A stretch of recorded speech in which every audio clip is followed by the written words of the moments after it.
Welcome to T2B live. మా T2B live channel ని subscribe చేయండి. లేటెస్ట్ అప్డేట్స్ కోసం బెల్ ఐకాన్ ని ప్రెస్ చేయండి. ఏ చిన్న అప్డేట్స్ ని మిస్ కాకండి.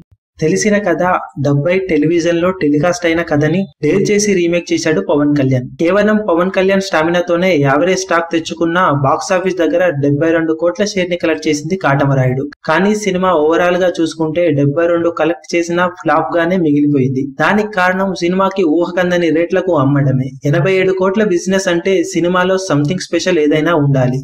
అది ఖచ్చితంగా కథనే అవ్వాలి అనేది అందరికీ తెలిసిన సత్యం. కానీ కథ ఏంటో మొత్తం తెలిసిన కేవలం పవన్ వల్లే ఆడిన సినిమా నిర్మాతలు భారీ లాభాలు తెచ్చిపెట్టినా కొన్న బయ్యర్లకు మాత్రం నష్టాలను మిగిలించింది. అదే సినిమాను 50 నుండి 60 కోట్ల మధ్యన అమ్మి ఉంటే అందరూ లాభాల్లో ఉండేవారు. ఇక మీదట అయినా బిజినెస్ అదుపులో ఉండాలని విశ్లేషకులు కోరుకుంటున్నారు.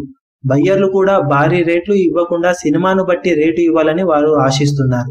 మరిన్ని లేటెస్ట్ అప్డేట్స్ కోసం T2B లైవ్ ని సబ్స్క్రైబ్ చేయండి. వీలైతే లైక్ చేయండి, కుదిరితే షేర్ చేయండి.